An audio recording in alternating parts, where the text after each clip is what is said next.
wabarakatuh. Kembali lagi di acara Ngopi, Ngobrol bareng Ges Khalifa. Kali ini kita sudah berada di Sekolah Rakyat Ancol, tidak berada jauh di daerah Ancol tentunya. Dan obrolan kali ini bersama narasumber kita bersama Ibu Nahdiana, Kepala Dinas Pemprov Pendidikan dari DKI Jakarta.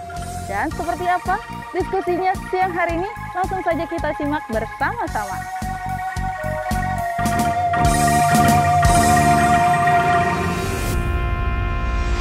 Assalamualaikum warahmatullahi wabarakatuh. Jumpa lagi dalam acara Ngopi, Ngobrol Pikiran bareng Ges Khalifa. Kali ini kita berada di Sekolah Rakyat Ancol, yaitu sekolah yang lokasinya di Ancol Barat, di Ancol 1. Ini adalah sekolah yang dikelola oleh Pembangunan Jaya Ancol, yang mana masyarakat di sini yang pada umumnya yang tidak mampu, maka anak-anaknya kita sekolahkan di sini, diberikan fasilitas, juga guru-gurunya maupun tempat pendidikannya dan berbagai kebutuhan lainnya dalam rangka menarik masyarakat yang tidak mendapatkan akses ekonomi secara baik agar bisa terlepas dari ruang kemiskinan, karena salah satu eskalator dalam kemiskinan itu untuk agar orang bisa terlepas dari jaring-jaringnya, maka eskalatornya adalah sekolah. Yang kedua, sore ini kita akan berbincang-bincang tentang pendidikan di DKI Jakarta pada umumnya. Dan di sini sudah ada bersama saya Ibu Nahdiana. Selamat datang Bu, terima kasih banyak kehadirannya di Sekolah Rakyat Ancol. Beginilah kondisinya. Dan alhamdulillah sekarang sudah mencapai generasi yang dari 2004 ya, sekian belas generasi lah gitu, dan sebagian alumni-alumninya juga sudah berhasil menamatkan di jenjang perguruan tinggi negeri. Kita akan berbicara banyak tentang hal yang paling mendasar di Republik ini, di kota ini, yaitu tentang pendidikan. Teman-teman ngopi bareng, ada sebuah cerita menarik ketika Perang Dunia Kedua terjadi. Pada saat itu Jepang dibom, hancur habis-habisan. Maka ketika Kaisar meninjau situasi, dan yang pertama ditanya oleh sang Kaisar Jepang adalah bukan masih berapa banyak tentara yang dimiliki, bukan itu. Tapi pertanyaan pertama adalah ada berapa banyak guru yang selamat. Betapa pentingnya unsur pendidikan. Oleh karena itu sang Kaisar yang ditanyakan adalah ada berapa guru yang selamat.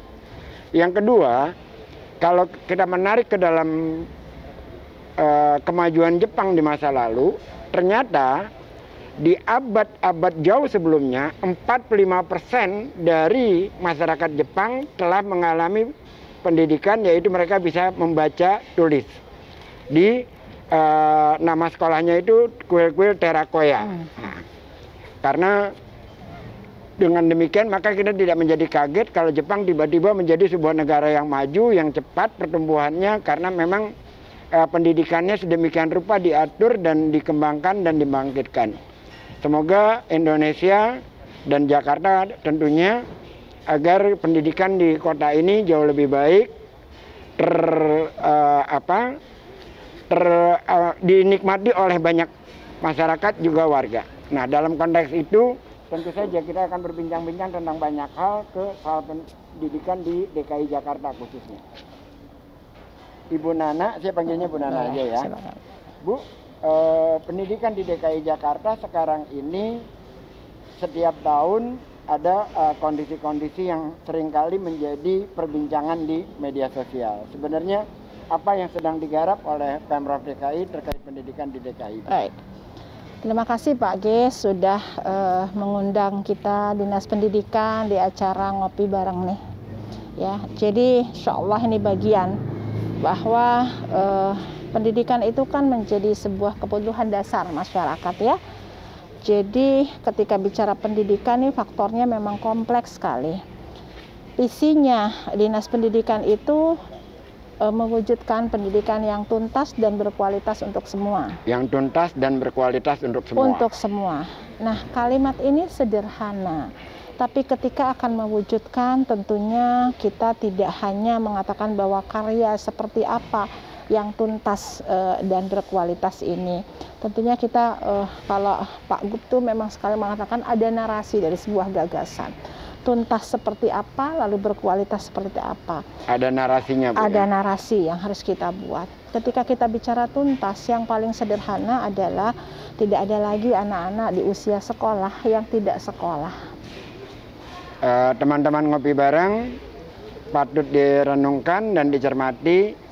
Pendidikan tuntas dan berkualitas. Tuntas adalah tidak ada lagi anak-anak di usia sekolah yang tidak sekolah. Jadi itulah penerjemahan daripada pendidikan yang tuntas. Silakan, Bu. Itu yang paling sederhana, paling ya sederhana. Pak. Jadi ketika bicara kualitas, yang paling sederhananya adalah bagaimana pendidikan di DKI Jakarta itu bisa punya kesetaraan, bisa disejajarkan. Tidak hanya Jakarta sebagai kota yang metropolitan seperti ini, tapi bagaimana mempersiapkan anak-anak didik kita untuk sekian tahun ke depan, merenda masa depannya itu dengan kualitas yang dibutuhkan.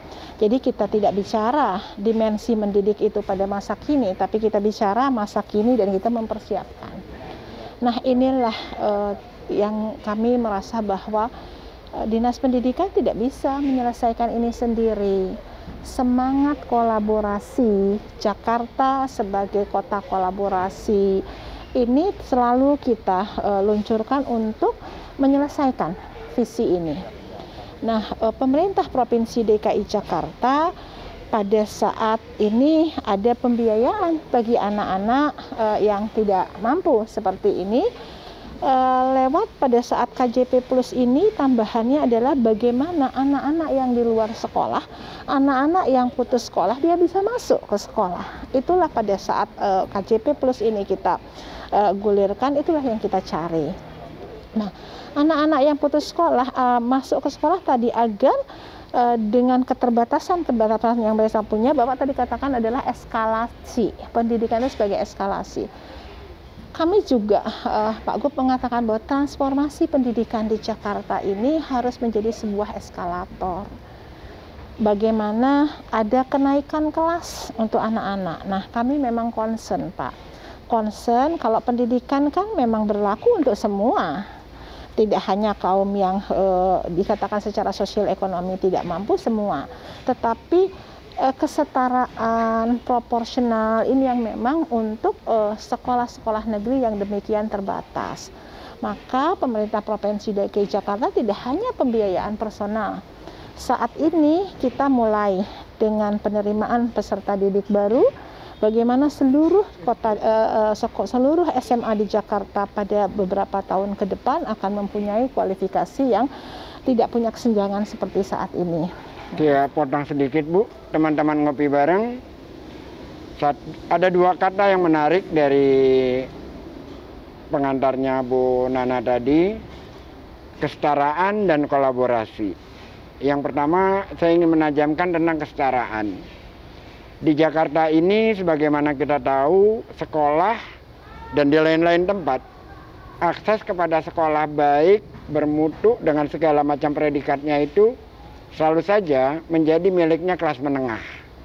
Lantas yang di kalangan kelas bawah dengan sekolah yang apa adanya hingga terjadi kesenjangan sosial bahkan di dalam lingkup sekolah itu sendiri, gitu loh.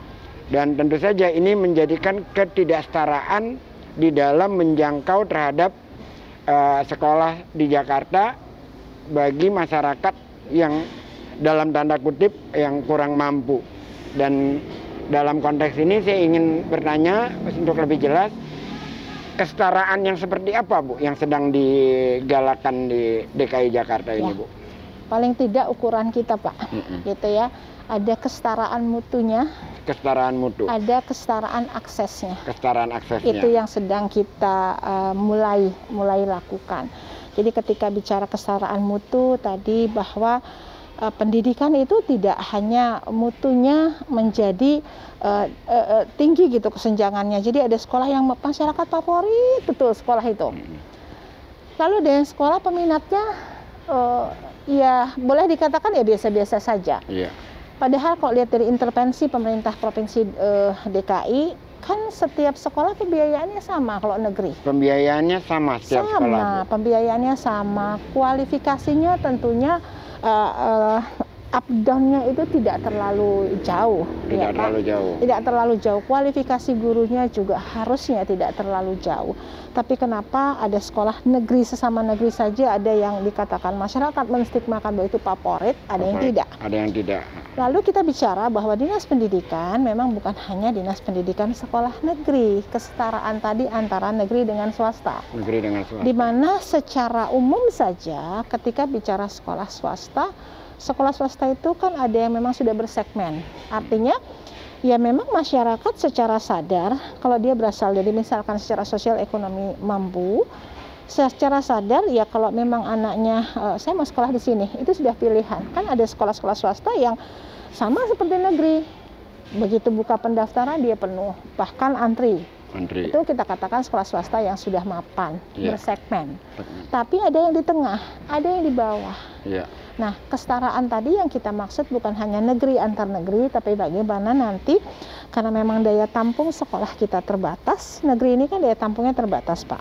Kalau dari SD 1.400 sekian SD nanti dia lulus ke sekolah negeri, kalau semua mau masuk sekolah negeri hanya ada 293 dengan sekolah terbuka tadi. 293. Dengan sekolah terbuka tadi ya Pak yang menginduk tadi. Lalu lulusan SMP mau masuk SMA atau SMK itu kita hanya punya negeri itu 73 sekolah negeri SMK negeri.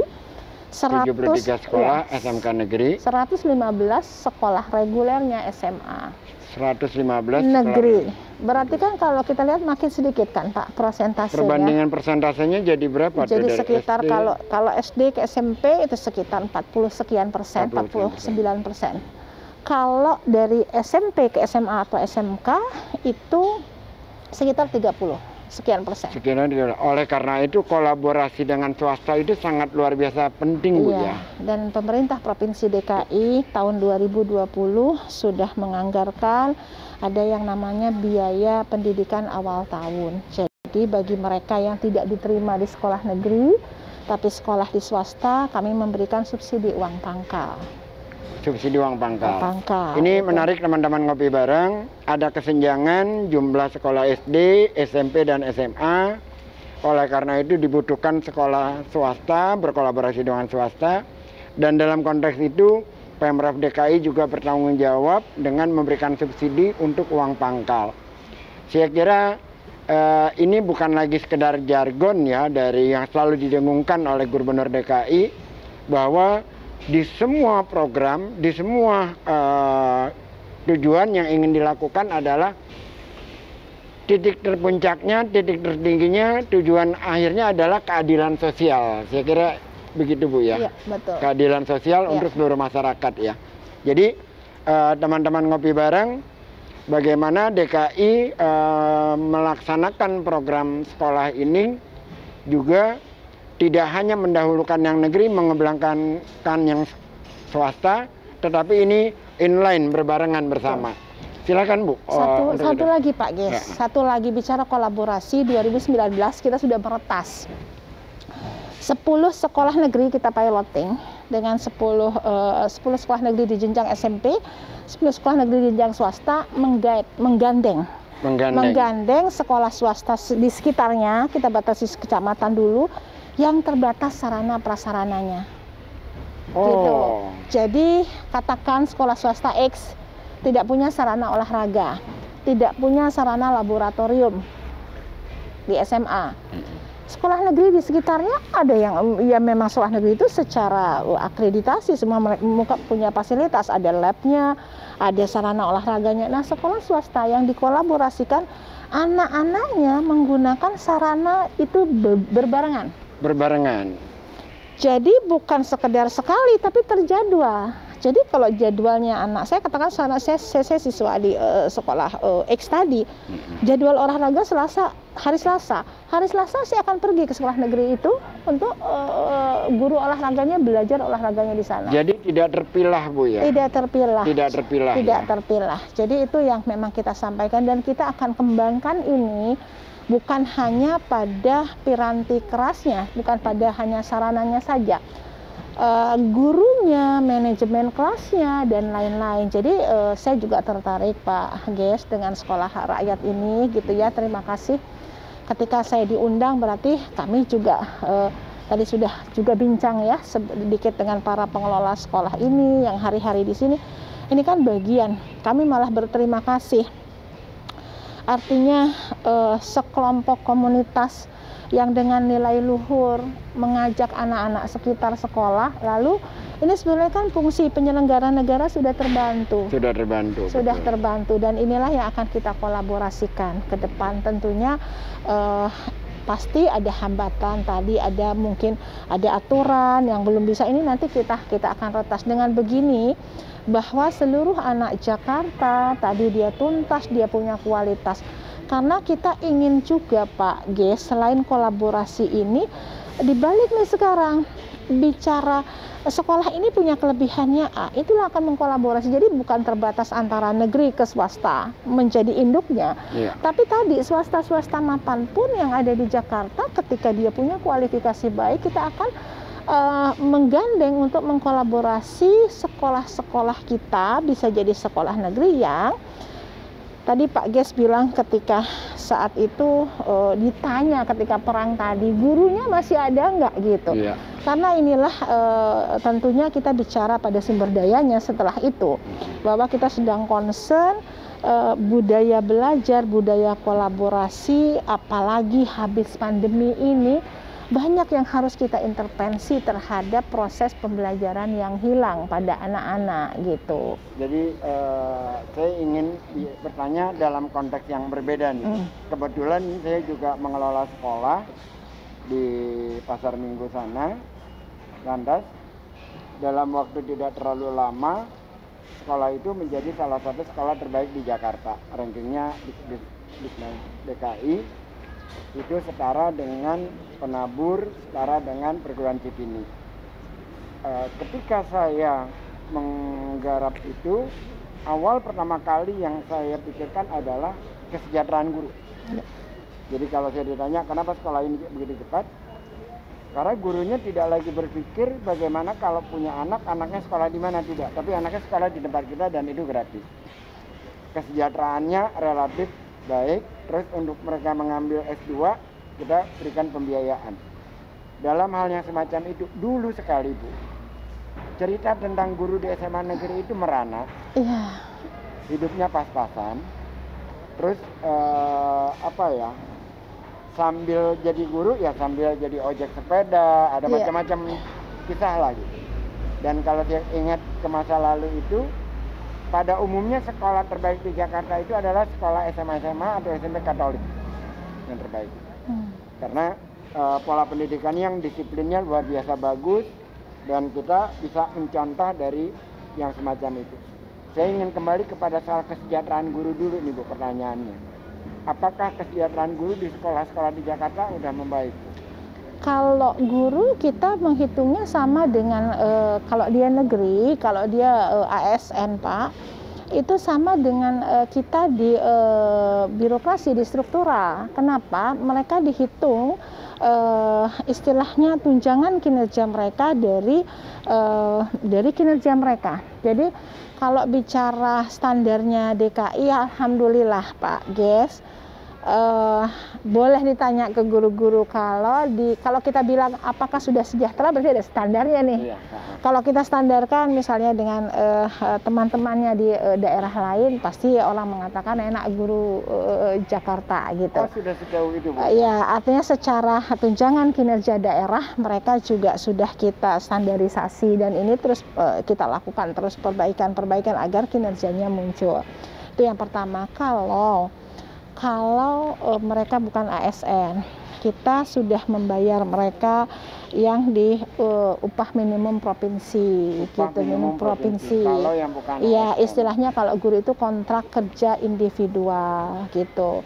Jadi mereka sudah dibayar, dan memang ini bisa disandingkan gitu ya dengan daerah-daerah lain ketika bicara berapa besar sih honor mereka dari pemerintah provinsi. Dan di Jakarta itu kan guru kita juga lumayan banyak ya yang non ASN. Jadi pemerintah juga mengeluarkannya juga banyak sekali.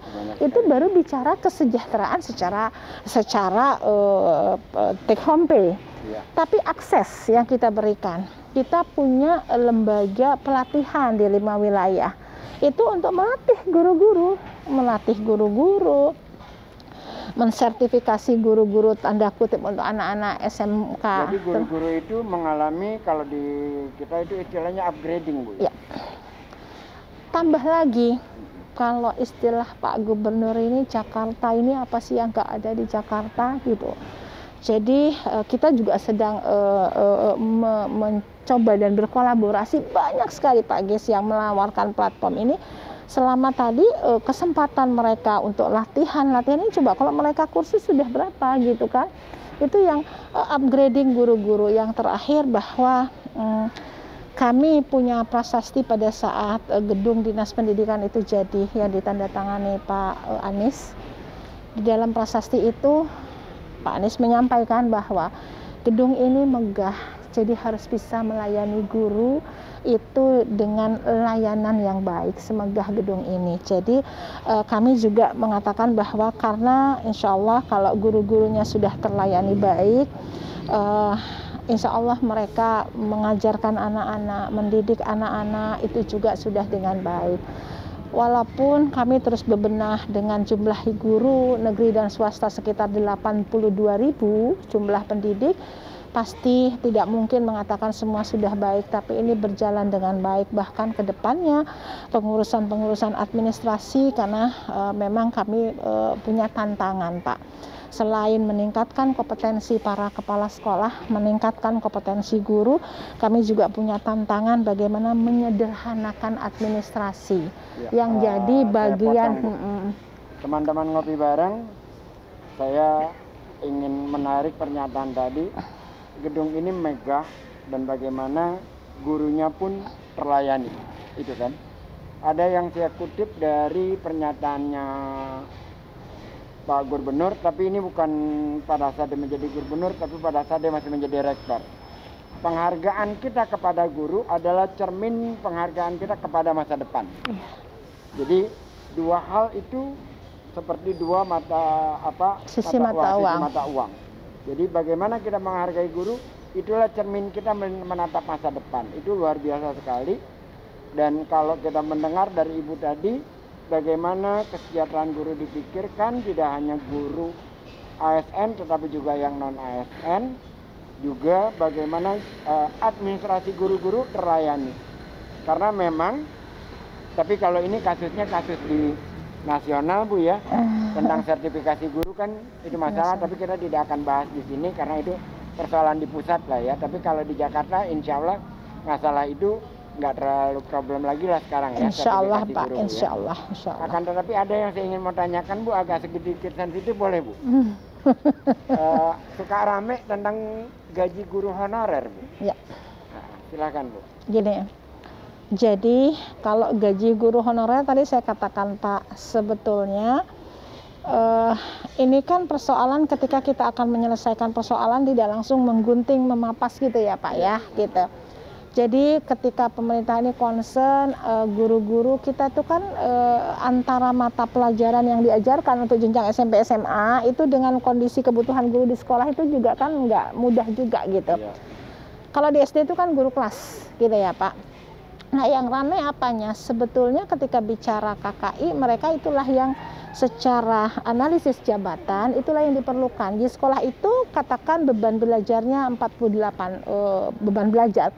Maka membutuhkan 2 guru dengan mata pelajaran yang sama. Ketika PNS-nya ada 1, maka kita membutuhkan KKI. Tapi kontrak kerja individual yang non ASN tadi istilahnya.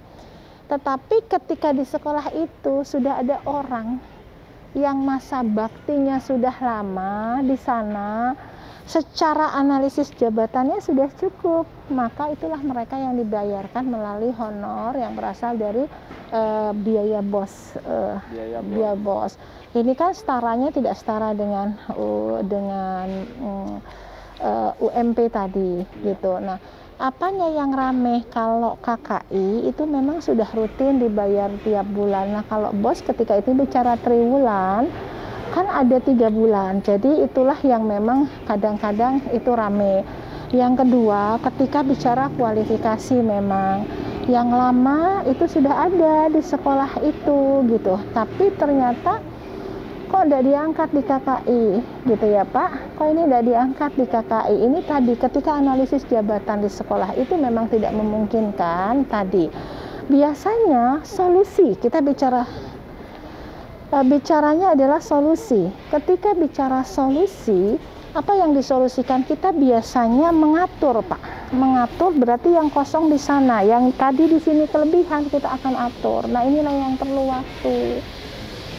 Tapi alhamdulillah kalau saya mengatakan saat ini kami sudah umumkan secara tegas ketika perekrutan guru KKI ini harus tidak boleh bermain di ranah integritas.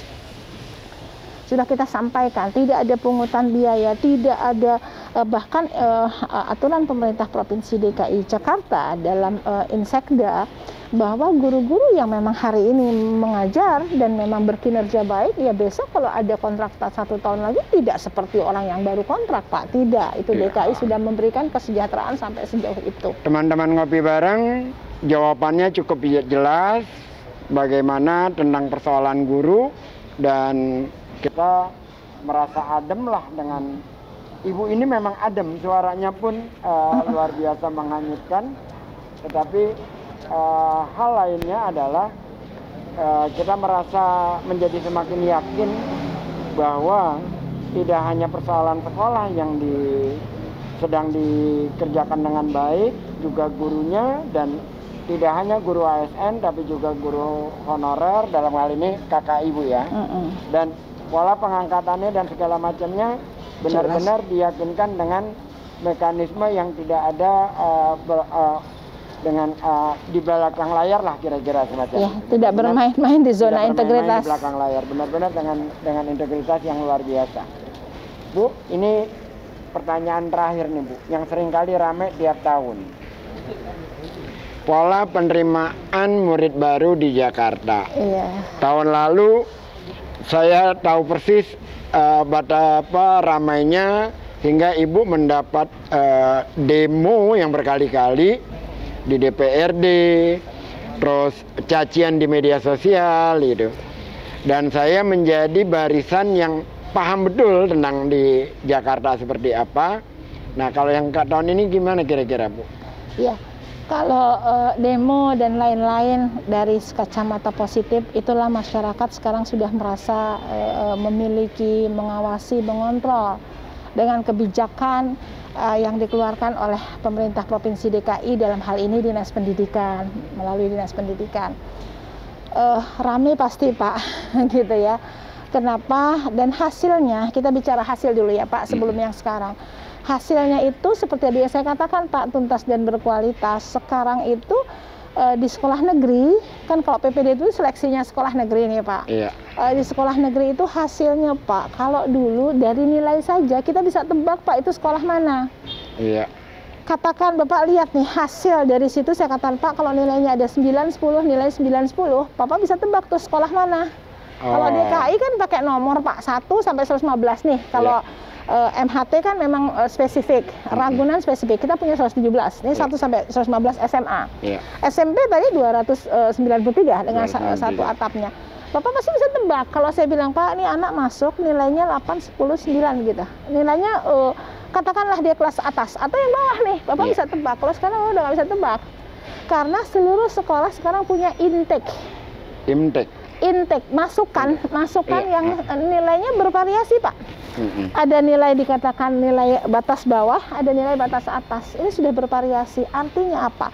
Kita sekarang sedang memasukkan seluruh sekolah dengan kesempatan yang sama kepada seluruh warga Jakarta. Pak, kita tidak katakan bahwa punya anak yang tidak mampu, nggak boleh juga kan. Sekolah negeri ini kan bukan anak tidak mampu, tapi proporsionalnya sudah kita lihat anak yang nilainya batas bawah, ada batas atas di antaranya. Kalau dulu kan ada yang miring ke sini, grafiknya ada miring ke sini.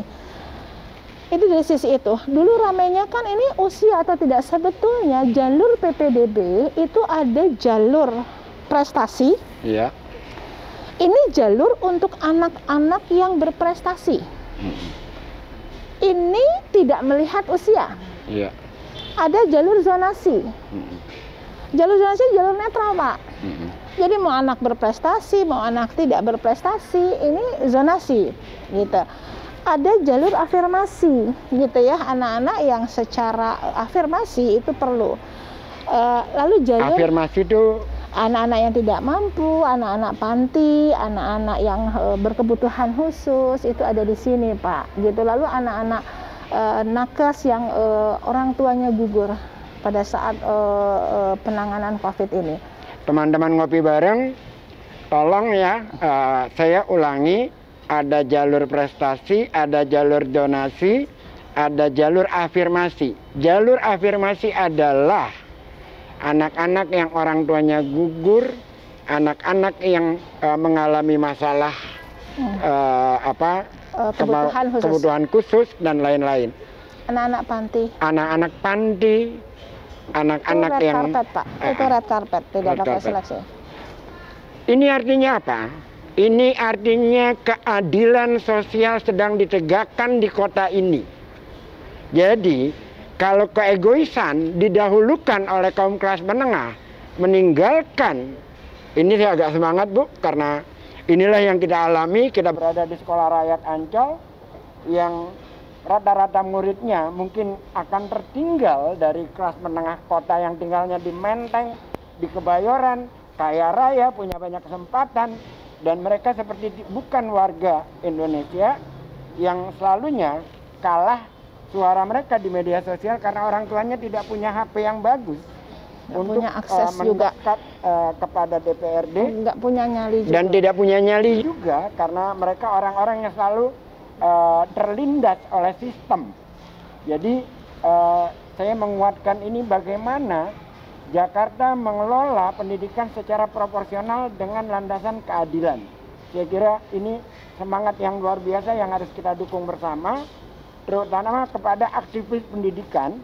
Jadi konteks kepada keadilan sosial itu harus kita dorong agar seluruh masyarakat mendapatkan akses yang sesuai dengan proporsinya. Saya kira ini perlu kita ulang-ulang agar kesadaran bersama itu muncul, agar tidak pembelahan ini tidak terlalu lama terjadi gitu. Ya.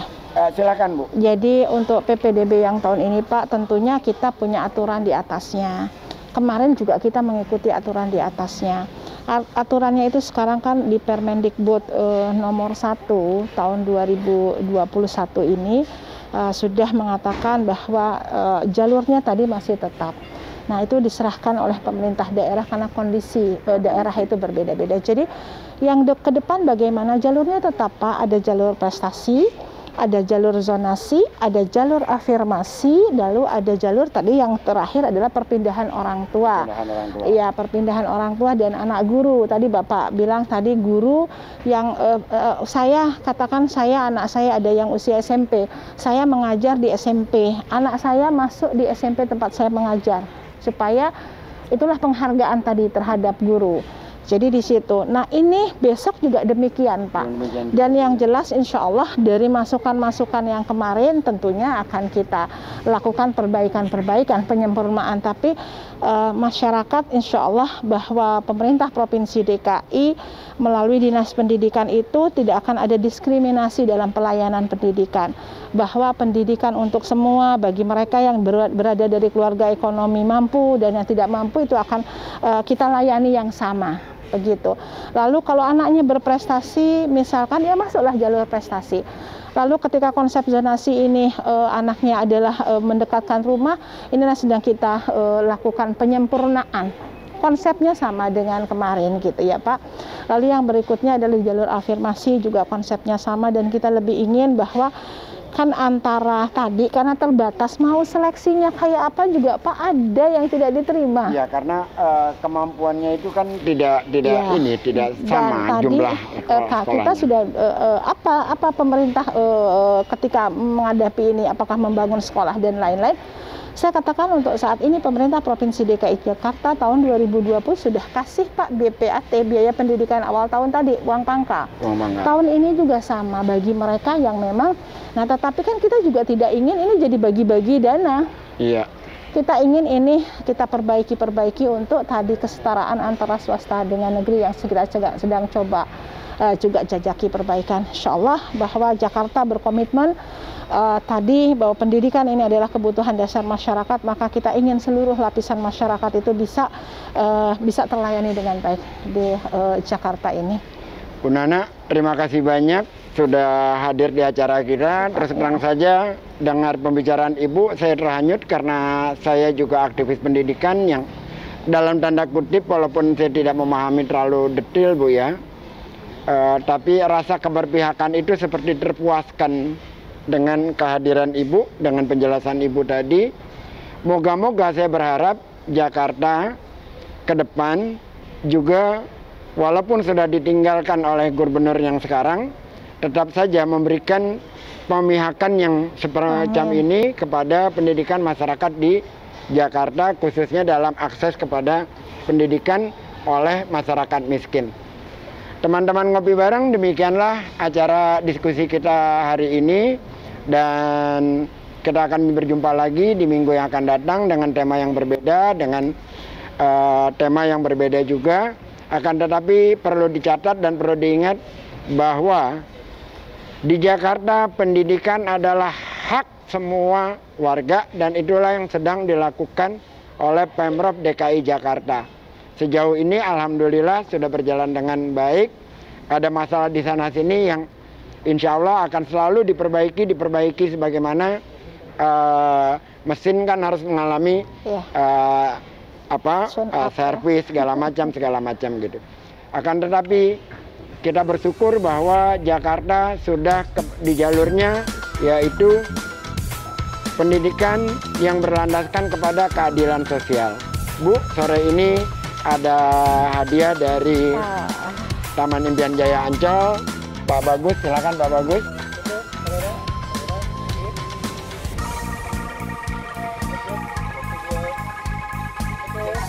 Terima kasih.